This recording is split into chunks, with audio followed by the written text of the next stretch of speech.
Welcome to the second video in my self-celebration series. In this video, I'll be celebrating my first novel, The Monodreme. If you'd like to know why I'm devoting a whole video series to celebrating myself, you can find out those very good and worth finding out about reasons in the first video, Celebrating Locally. What's interesting to me about celebrating the monodreme directly after celebrating Locally is that while they are both firsts for me, first novel and first film, Locally could never hope to compete with contemporary films with high production values and experienced filmmakers, while the monodreme, which uses the same alphabet as other English language fictions, effectively has the same production values and actually does compete very well with other novels from the same genre. In fact, it pretty much slays a lot of them, in my humble thingamajig. Where Locally is probably best viewed by an audience that are willing to watch a piece of hobby work, Monodreme is suitable for somebody who wants to read a bloody good book of the science fantasy persuasion. Because it's a novel, I don't have a whole bunch of flashy visuals to show here. But I did dig out an old proposal I made for an animation studio to make Monodreme into a series. It has a few of my own homemade images in it. The animation studio was a company I had done some script writing work for in the past, but they basically dealt with 5 and 10-minute cartoon series for very young children, and my proposal was immediately identified as being way too ambitious for what they could realistically handle. Maybe I could have sent it to some bigger companies, but I already talked in Celebrating Locally about my lack of temperament for the creative industry, for industry in general. I just feel the spirit of joy leaving my body when I think about engaging with it. So I create the most rewarding expressions of creativity I can summon, and then nothing much comes of it, regardless of the quality. This has been my personal repeating creative career cycle. With the monodreme, I can happily assure you of the quality. Where I'm proud of Locally for being what I consider to be the outstanding achievement of a home hobbyist, Monodreme I am proud of simply as an outstanding book, on anybody's terms. I decided for my first novel to write a sci-fi fantasy for young adult readers.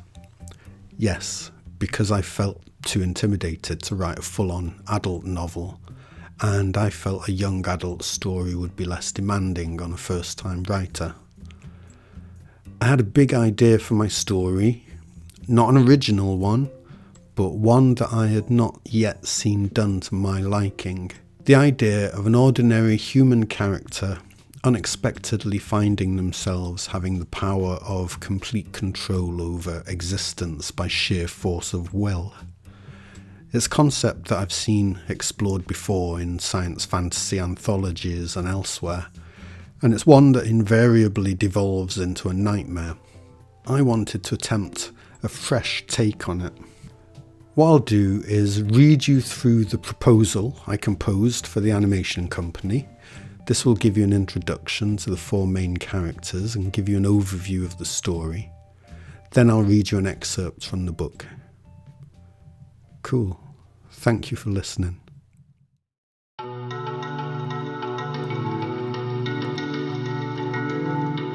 The Monodreme. What would happen if you could make anything happen? The concept. George, Sal, Osmo and P are just 4 normal teenagers, and when faced with an adventure of mind-staggering proportions, they do not rise to the challenge to become courageous, wisecracking heroes. They remain ordinary, frightened kids, more likely to betray themselves and each other than save the day.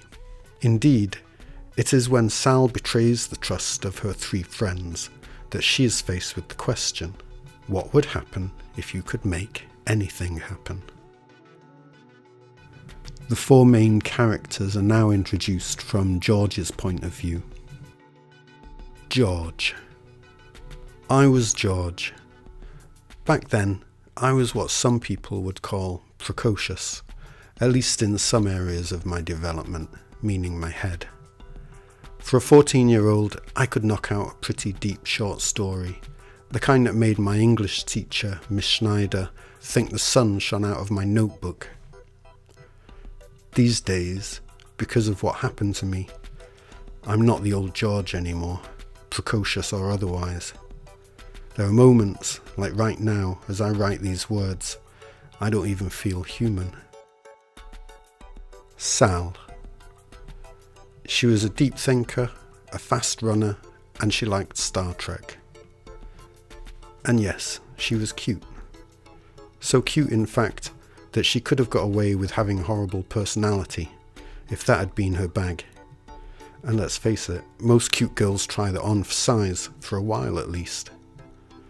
She was way too cute to hang around with me, but somehow through some weird space-time anomaly, she'd inherited the geek gene.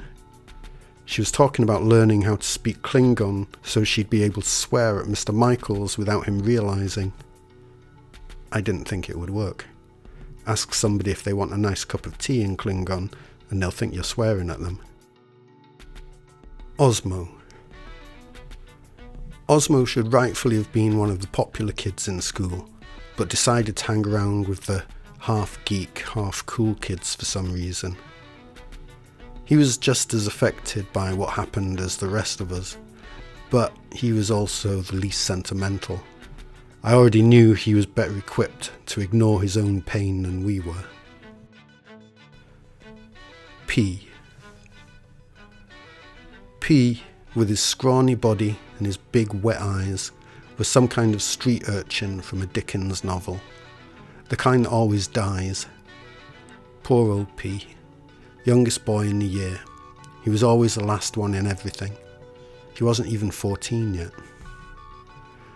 He wanted to wipe the smug smiles from the faces of everybody who'd ever pushed him around, all the bullies that had hit him, all the teachers that had lost their patience with him, all the members of his family that had belittled him.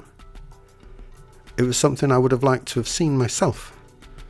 But what would the cost be? The story. After an encounter with a being who fell from the stars, Sal, an ordinary British teenage girl, becomes as powerful as God. Will she be able to keep control? When Sal is faced with this question, she creates a replica of herself to take her place while she runs off to hide and try and figure out what to do. We follow the adventures and misadventures of her three friends, George, Osmo and P, who, along with her replica, try to find Sal before she destroys everything she loves with an idle thought. As her transformation was a direct result of betraying the trust of her friends, Sal has left gifts behind for them. But these gifts are toys created by an inexperienced God. It's a case of too much being given too freely. The story takes in encounters with aliens, investigation by government operatives, visits to other planets, and the most staggering answer imaginable to the question of what would an ordinary girl do if she could do absolutely anything. But all of this high science fiction fantasy is grounded by a super authentic depiction of normal teenagers living normal lives in Banford, the most down-to-earth city in Britain.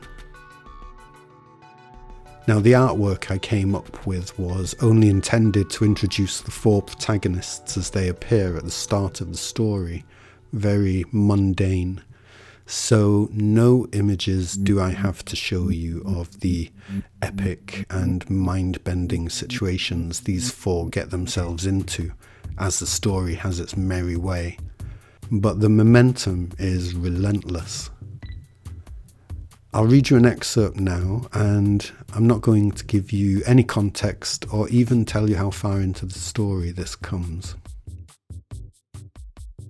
Together, as one being with billions of minds, all awake at once, we dropped into the pupil of real Sal's left eye, and we saw the world through it. We saw how she saw, and we felt what she felt. Then her mind spoke. Hello. I was reminded of the time I had first heard Marvin Milton in my mind.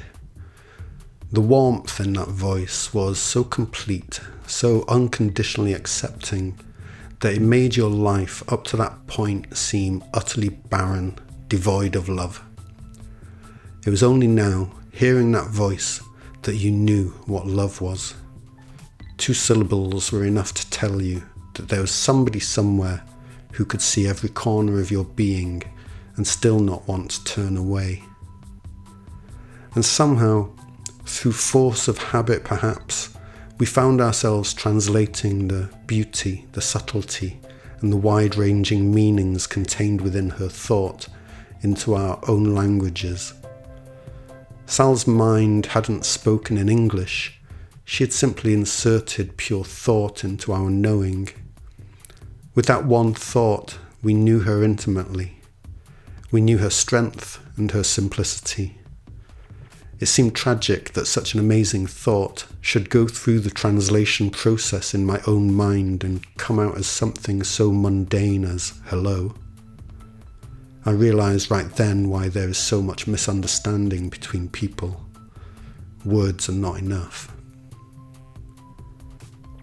I have a gift for each of you, but first I think that it's time we all got to know each other, said the living light that was real Sal's stream of consciousness, only it was more of an ocean, and it bore us all away on waves of coruscating blue and white radiance to a small, dark bedroom.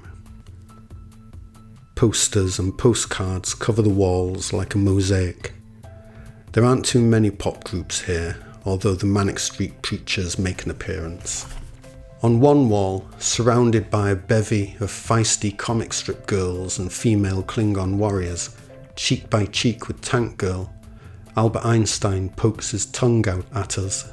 Up in the far corner, Felix the cat conspires with Marilyn Monroe and the gorillas. On the top shelf of a small bookcase by the single futon bed are 2 cuddly creatures, a flat Eric and an NTL monkey. They're sitting back to back as if they've just had an argument. The room is almost tidy, but there is too much pop culture squeezed into any and every available space for it ever to be restful. Whichever direction you look, there are faces peering at you. Che Guevara, Big Brother and Scooby-Doo all have their eyes on you. There's no escape from the iconography of the 20th century. Not here. We see all of these things and we understand them. We are the disembodied minds of the human race. Now we discover we have a body again, the body of a schoolgirl from Banford. And anything that we see through her eyes, we see with her memories and her character. We know, for example, that the untidy pile of notebooks, journals and sketch pads on the floor against the wall was once the most precious and significant item in this room. We know what's in them, a determined attempt to leave a mark on the world and make sense of it, a desperate struggle between honesty and self-deceit, a mix of frustration and admiration for the human race, proposals for utopias, ideas on love and sex, exclamations of diamond bright anger. It is Sunday, 28th November. Marvin Milton died just a few hours ago. There's a suitcase lying open on the floor in the middle of the room. Even as we step closer to it, and our face is bathed in the beam of light that is shining through the gap in the bundled coat, we experience a flood of recent memories. Marvin Milton falling from a dark sky, his eyes, his voice, telling us amazing things, showing us new worlds, giving us a mission, and then dying. A nighttime phone call to George, good old George, who's on his way over right now to save us from touching the monodreme. We love George, yet the light is shining directly into our left eye, and it is not evil at all. It is ancient, yet it is so inexperienced and curious. It is utterly unself-conscious, unmarred by any shadow of guilt or shame or fear. The light has no sense of itself as being separate from that which it shines on. The light has no sense of needing anything. It is only curious. This light wants only to shine. It is pure and it is innocent, and it does not deserve to be sent to the bottom of the sea. We must rescue it before George arrives to rescue us. We reach out and we untie the knot in the sleeves of George's coat. We open the coat out, lay it flat, and the room is lit up in a blazing glory that does not burn or dazzle. It seems as if a summer day has come to the bedroom. We reach out to touch it, but then we hesitate, almost remembering something that Marvin Milton once said. But the light is warm and reassuring. It's calling to us. It wants to play. The scent of a distant summer meadow passes by on a green breeze. There's music playing somewhere. Slowly, we reach out our hands and we touch the sun. The monodreme is smooth and hard and cool to the touch. We rest our hands on it and breathe a sigh of relief. There is no evil. Everything's okay. But then our palms adhere to the surface and a lump of dread solidifies in our chest. We try to pull our hands back, but they are stuck fast, and the monodreme has become incredibly heavy. We can't lift it. We can't even budge it. And now, our palms are starting to sink into the monodreme. It's no longer hard.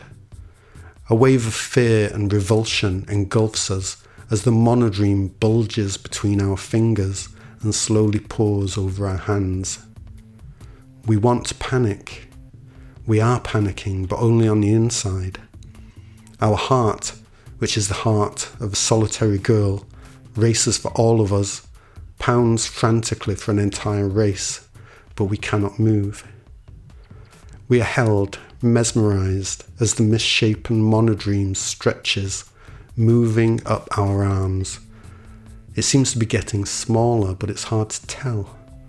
Then an unpleasant sensation informs us that it is entering into us through the skin of our fingers and hands and arms. Its presence inside us is a jagged, amorphous energy, a cold heat that sends tendrils up inside our arms exploring.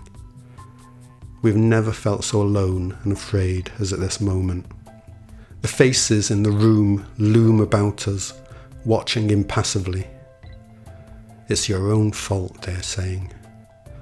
Marvin Milton told you not to touch it. George and Osmo and P trusted you not to touch it. Look what you've done now.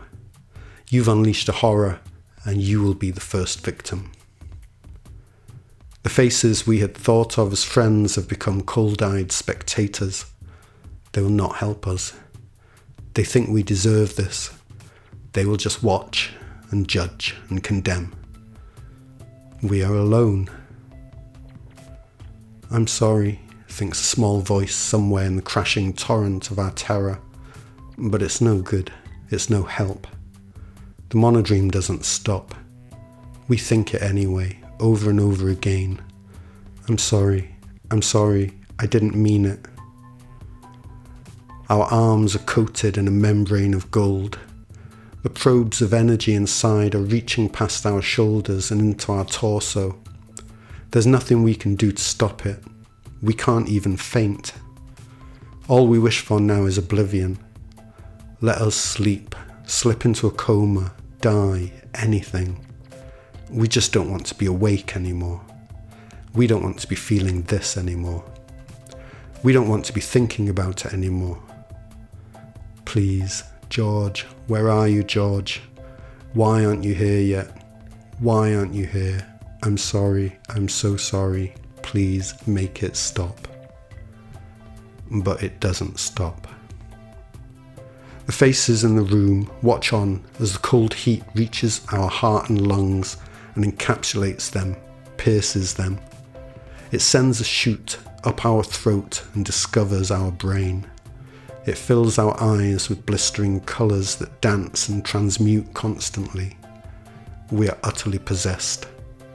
Every cell of our body has been taken from us. It's over. The room is dark now. The monodreme has been absorbed completely into our body, so all of its light is now on the inside. The room is quiet, ordinary once more. We can see the branches and leaves of the sycamore outside through the half-open window. They're rustling slightly. We can see the line of the rooftops across the street, the TV aerials and the satellite dish, the night sky beyond. There are stars peeping through the pale broken clouds. A cool breeze enters in. A cat yowls in the yard next door. We sit and wait. We are pulsing with a foreign alien energy. Every inch of our body is alive with it. We sit and wait, and nothing happens. We lift our arm, nothing stops us. We run our fingers through our hair, it's drenched with sweat. The room is still. We try to stand, nothing prevents us. The monodreme is still there, alive and awake inside us, filling us with light and energy. But it isn't doing anything. It's just being there. It's just being and watching. Our terror subsides, giving way to exhaustion and bewilderment and curiosity. We begin to think again. We walk to the window and look out into the night. We begin to realize things.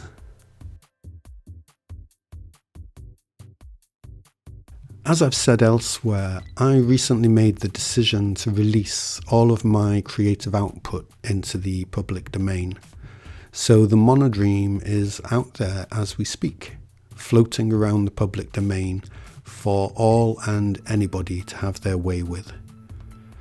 It would provide worthy content for a full-scale production of some form or other. I'd go watch it. And I am very fussy these days.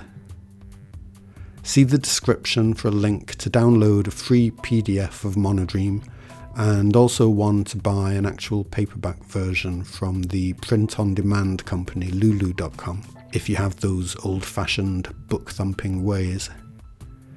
If you like a good science fantasy adventure that is epic in scale, thought-provoking where you want it to be, and in which each chapter is an escalation of what has gone before, you owe it to yourself. Free PDF, priced paperback, either is as good as the other, both in the description. It will take you on a trip, guaranteed. In the next celebration video, I'll be celebrating my other novel, the more adult but just as magical The Wizard in the Wood. Hope to see you there.